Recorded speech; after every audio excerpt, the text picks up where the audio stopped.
എപ്പിസോഡിന്റെ തുടക്കത്തിൽ തന്നെ ഇപ്പൊ ഐസമ മാസ്റ്റർ ആള് തേർഡ് ഇയറിലെ ആ 3 സ്റ്റുഡൻസിനെ ഇപ്പൊ നമ്മുടെ ആൾക്കാർക്ക് കാണിച്ചു കൊടുക്കും. ആക്ച്വലി ഇവരെ 3 പേരെയും നമ്മുടെ ഹീറോ പണ്ട് സ്പോർട്സ് മീറ്റ് നടക്കുമ്പോ ടിവിയിൽ കണ്ടിട്ടുണ്ട്. അതിൽ ആ നടുക്ക് നിൽക്കുന്നവനെ ഉടുക്കാച്ചക്കനായിട്ടാണ് അവൻ ടിവിയിൽ കണ്ടത്. ഇവര് 3 പേരുമാണ് ബിഗ് 3 എന്നറിയപ്പെടുന്നത്. അപ്പൊ ഐസമ മാസ്റ്റർ അവരോട് 3 പേരോടും അവരെ ഇൻട്രൊഡ്യൂസ് ചെയ്യാൻ പറയും. അപ്പൊ ഫസ്റ്റ് നിൽക്കുന്നവൻ അവൻ പറയും, എന്റെ പേര് ആംജിക്ക്. അവന്റെ പേര് പറഞ്ഞ് എല്ലാവരെയും നോക്കി ഇപ്പൊ ടെററായിട്ട് ഒരു ലുക്ക് വിടും. ആ ഒരു ലുക്കിൽ തന്നെ നമ്മുടെ പിള്ളേരുടെ പകുതി കാറ്റ് പോവും. പക്ഷെ ആക്ച്വലി ആ ചെക്കൻ ഭയങ്കര പേടിത്തൂറിയാണ്. അവൻ നമ്മുടെ ആൾക്കാരെ കണ്ട് ഇപ്പൊ പേടിച്ച് തിരിഞ്ഞ് അങ്ങനെ ചുമര് നോക്കി നിൽക്കും. അപ്പൊ അടുത്തതായിട്ട് നമ്മുടെ കൊച്ചു സുന്ദരി അവള് പറയും, എന്റെ പേര് നെജിറി. ഇവനെ കണ്ട് ആരും പേടിക്കണ്ട, ആക്ച്വലി ഇവൻ ഭയങ്കര പേടിത്തൊണ്ടനാണ്, അതുപോലെ തന്നെ ഭയങ്കര പാവവും. അങ്ങനെ അവളിപ്പോ നമ്മുടെ സ്റ്റുഡൻസിന്റെ ഓരോരുത്തരുടെയും പവർ അത് കറക്റ്റായിട്ട് അവർക്ക് പറഞ്ഞു കൊടുക്കാൻ തുടങ്ങും. അപ്പൊ അവരുടെ കൂടെയുള്ള ഒരു ചുന്ദരൻ ചെക്കൻ അവൻ മുൻപോട്ട് വന്നിട്ട് പറയും, ആക്ച്വലി ഞങ്ങളിപ്പോ നിങ്ങളെ കാണാൻ വന്നത് ചില പ്രത്യേക കാര്യം നിങ്ങളോട് പറയാനാണ്. നിങ്ങൾ എല്ലാവരും ഇപ്പൊ പ്രോ ഹീറോസ് ആയിരിക്കുകയാണ്.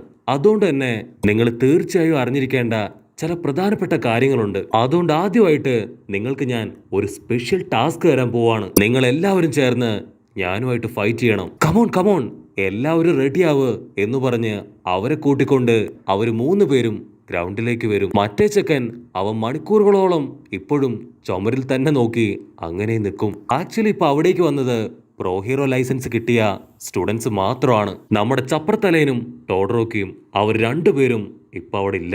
അപ്പൊ ചുന്ദരൻ അവൻ വീണ്ടും വമ്പ സ്റ്റൈലായിട്ട് പറയും, നിങ്ങൾക്ക് ആർക്ക് വേണമെങ്കിലും എങ്ങനെ വേണമെങ്കിലും ഗ്രൂപ്പായിട്ടും സിംഗിളായിട്ടും എന്നോട് ഫൈറ്റ് ചെയ്യാം. പക്ഷെ ഒരേ ഒരു കാര്യം, ഫൈറ്റ് ചെയ്ത് കാലും കൈ ഒടിഞ്ഞ എന്നെ കുറ്റം പറയരുത്. അപ്പൊ നമ്മുടെ ചോപ്പന് അത് തീരെ ഇഷ്ടപ്പെടില്ല.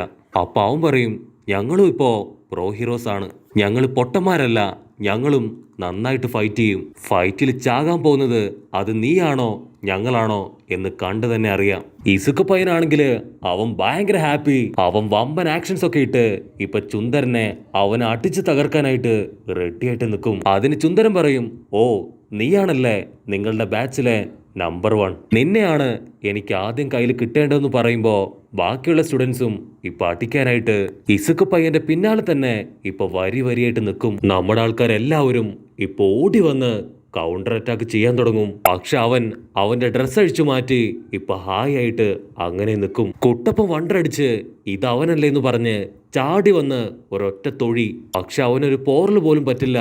കുട്ടപ്പന്റെ കാല് അവന്റെ മുഖത്തൂടെ ഇപ്പൊ കയറി ഇറങ്ങും. സ്റ്റുഡൻസ് എല്ലാവരും ഇപ്പൊ ചാടി വീണും കുട്ടിക്കാരനും മറിഞ്ഞും അവനുമായിട്ട് അറഞ്ചം പുറഞ്ഞും ഫൈറ്റ് ചെയ്യും. പക്ഷെ എല്ലാ പഞ്ചുകളും അവന്റെ ബോഡിയിലൂടെ ഈസി ആയിട്ട് കയറി ഇറങ്ങും. മാത്രമല്ല അവന്റെ ബോഡിയിൽ ഒരു പോറല് പോലും വീടില്ല.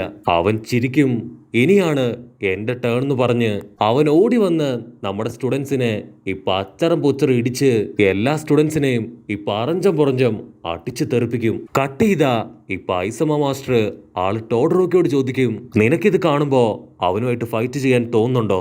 അതിന് ടോഡറോക്കി അവൻ നൈസായിട്ട് പറയും, ആക്ച്വലി ഞാൻ പ്രോ ഹീറോ അല്ലല്ലോ, അതുകൊണ്ട് ഫൈറ്റ് ചെയ്താ ചിലപ്പോ ഇല്ലീഗലായി തീരും, അതുകൊണ്ട് തൽക്കാലം ഞാനിപ്പോ ഫൈറ്റ് ചെയ്യുന്നില്ല. കട്ട് ചെയ്താ ഇപ്പൊ വലിയ പരിക്കുകളൊന്നും പറ്റാത്ത നമ്മുടെ 5-6 സ്റ്റുഡൻസ് അവര് വീണ്ടും അവനെ ഇടിക്കാനായിട്ട് ഇപ്പൊ ചാടി നിൽക്കും. അപ്പോഴായിരിക്കും നമ്മുടെ ഇസുക്ക് പയ്യന് ഒരു കാര്യം മനസ്സിലാവുക, അവനെ കൊണ്ട് ഒരിക്കലും കണ്ടിന്യൂസ് ആയിട്ട് ഫൈറ്റ് ചെയ്യാൻ കഴിയില്ല. എന്തോ ഒരു പ്രത്യേക ടെക്നിക്ക് ഉപയോഗിച്ചാണ് അവൻ ഫൈറ്റ് ചെയ്യുന്നത്. അത് കണ്ടുപിടിക്കുകയാണെങ്കിൽ ഉറപ്പായിട്ടും അവനെ തോൽപ്പിക്കാൻ കഴിയും. അങ്ങനെ വീണ്ടും ഇസുക്ക് പയ്യനും ടീമും അവരവനെ നേരിടാനായിട്ട് ഇപ്പൊ റെഡിയായിട്ട് നിൽക്കും. അപ്പൊ ചുന്ദരൻ അവൻ ഓടി വന്ന് സൈഡിൽ ശബ്ദം ഉണ്ടാക്കി വെട്ടിത്തിരിപ്പിച്ച് ഇസുക്ക് പയ്യന്റെ തൊട്ടടുത്തേക്ക് വരും. അത് കണ്ട നമ്മുടെ ഹീറോ അവൻ ചാടി വന്ന് കാലുമടക്കി ഒരൊറ്റ തൊഴി. പക്ഷെ ആ ഒരു കിക്കും ഇപ്പൊ നൈസായിട്ട് മിസ്സാവും. ചുന്ദരൻ അങ്ങനെ അവന്റെ കൈ കറക്കി നമ്മുടെ ആൾക്കാരെ എല്ലാവരെയും അടിച്ചു തെറിപ്പിച്ച് തൂഫാനാക്കും. നമ്മുടെ ആൾക്കാരെല്ലാവരും ഇപ്പൊ ഒരുപാട് വേദനയില് അവരുടെ വയറ് അത് അമർത്തി പിടിക്കും. അപ്പൊ ചുന്ദരൻ ചോദിക്കും, എന്റെ ഫൈറ്റ് എങ്ങനെയുണ്ട്? സൂപ്പർ അല്ലേ? അതിന് നമ്മുടെ ആൾക്കാര് അതേന്നും പറഞ്ഞ് ഇപ്പൊ കൈ കൂപ്പി നിൽക്കും. അപ്പൊ നമ്മുടെ ചുന്ദരൻ അവന്റെ പവർ അത് കറക്റ്റ് ആയിട്ട് എന്താണെന്നും അതെങ്ങനെയാണ് ഫങ്ഷൻ ചെയ്യുന്നതെന്നും ഇപ്പൊ നമ്മുടെ ആൾക്കാർക്ക് പറഞ്ഞു കൊടുക്കും. ആക്ച്വലി അവന്റെ പവർ ഉപയോഗിക്കുമ്പോ അവന്റെ റിയൽ ബോഡി അത് ഭൂമി അബ്സോർബ് ചെയ്യും.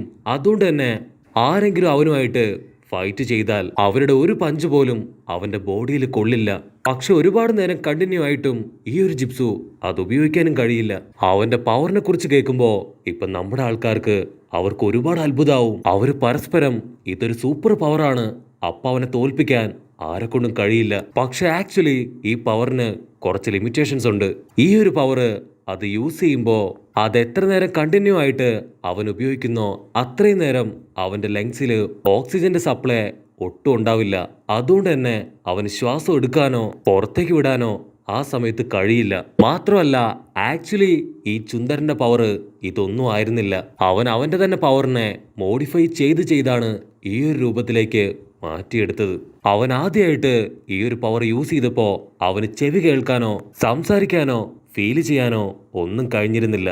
പിന്നീട് അവന്റെ ഓരോ ബോഡി പാർട്ടിലും ഈ ഒരു പവർ കൊണ്ടുവന്ന് അതിനെ കൺട്രോൾ ചെയ്താണ് അവൻ അവന്റെ സെൻസുകളെല്ലാം തന്നെ ആക്റ്റീവ് ആക്കി എടുത്തത്. അങ്ങനെ ചുന്ദരന്റെ ഫുൾ ഹിസ്റ്ററി കേൾക്കുമ്പോ ഇപ്പൊ നമ്മുടെ ആൾക്കാര് 5-6 കിളിയൊക്കെ പറന്നുപോയി അങ്ങനെ നോക്കി നിൽക്കും. അപ്പൊ ചുന്ദരൻ പറയും, ആക്ച്വലി ഈ പവർ എന്റെ സ്വാർത്ഥതയ്ക്ക് വേണ്ടിയല്ല, ഞാൻ ഒരുപാട് കഷ്ടപ്പെട്ട് ഹാർഡ് വർക്ക് ചെയ്ത് ഈ പവർ ഒക്കെ ഗെയിൻ ചെയ്തത് നമ്മുടെ സൊസൈറ്റിക്ക് വേണ്ടിയാണ്, പാവപ്പെട്ട ജനങ്ങൾക്ക് വേണ്ടിയാണ്. കാരണം ഓരോ ദിവസവും നമ്മളുടെ സിറ്റിയിൽ ഒരുപാട് നിരപരാധികളാണ് കൊല്ലപ്പെടുന്നത്. അത് ഒഴിവാക്കാനാണ് എന്റെ പവർ അത് ഞാൻ കണ്ടുപിടിച്ചത്. അത് കേട്ട് നമ്മുടെ ഇസുക്ക് പയ്യൻ അവൻ വല്ലാണ്ട് അങ്ങോട്ട് ഇംപ്രസ്ഡ് ആവും. ബാക്കിയുള്ള സ്റ്റുഡൻസിനും അത് ഒരുപാട് ഇഷ്ടാവും. അവർ പരസ്പരം നമുക്കും ഇതുപോലെ നമ്മുടെ പവർ അത് കൂടുതൽ സ്ട്രെങ്ത് ആക്കണം, എന്നിട്ട് മറ്റുള്ളവർക്ക് വേണ്ടി അത് ഡെഡിക്കേറ്റ് ചെയ്യണം എന്നൊക്കെ പറഞ്ഞ് ഇപ്പൊ ഡിസ്കസ് ചെയ്യാൻ തുടങ്ങും. ഇവിടെ ടോഡ്രോക്കിക്കാണെങ്കിൽ എങ്ങനെയെങ്കിലും പ്രോ ഹീറോ ലൈസൻസ് അതെടുത്തേ തീരുമെന്നുള്ള ഒരു സ്ട്രോങ് ഡിറ്റർമിനേഷൻ ഇപ്പൊ അവന്റെ ഉള്ളിലുണ്ടാവും. പക്ഷെ ഹീറോയ്ക്ക് ഇപ്പോഴും അത്ഭുതം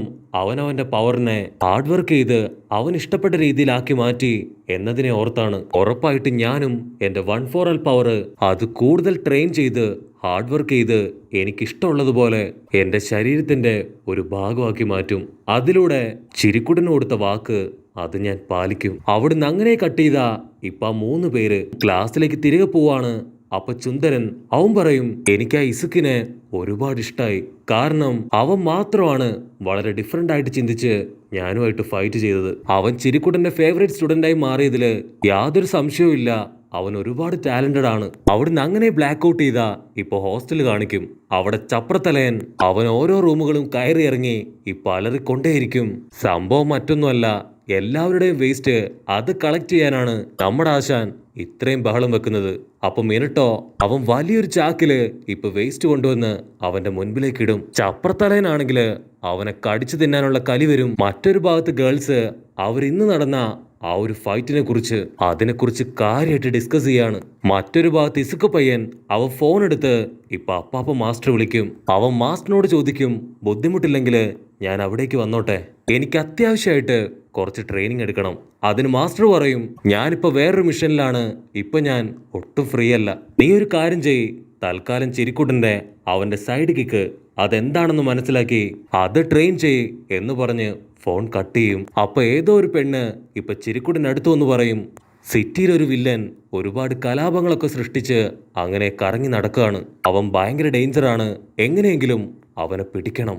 അവിടുന്ന് അങ്ങനെ ബ്ലാക്ക് ഔട്ട് ചെയ്താ ഇപ്പൊ ട്വൈസ് എന്ന് പേരുള്ള ആ ഒരു വില്ലൻ അവൻ വേറൊരുത്തിനെയും കൂട്ടി ഇപ്പൊ ഡോമർ വില്ലന്റെ അടുത്തേക്ക് വരും. അങ്ങനെ വീണ്ടും വീണ്ടും ഇപ്പൊ ലീഗ് ഓഫ് വില്ലൻസ് ടീം അത് വലുതായിക്കൊണ്ടേയിരിക്കുകയാണ്. കട്ട് ചെയ്താ നമ്മുടെ ഇസുക്ക് പയ്യൻ അവൻ എങ്ങനെയെങ്കിലും തനിക്ക് സ്ട്രോങ് ആവണം എന്ന് ആഗ്രഹിച്ച് നിൽക്കുന്നതോട് കൂടെ ഈ ഒരു എപ്പിസോഡും അവസാനിക്കുന്നു. എപ്പിസോഡ് ഇഷ്ടപ്പെടുകയാണെങ്കിൽ തീർച്ചയായിട്ടും ലൈക്ക് ചെയ്യാനും കമന്റ് ചെയ്യാനും ഷെയർ ചെയ്യാനും മറക്കല്ലേ. അടുത്തൊരു അടിപൊളി എപ്പിസോഡായിട്ട് കാണുന്നവരെ ഇറ്റ്സ് മീ വിത്ത് ഗോ പോളി.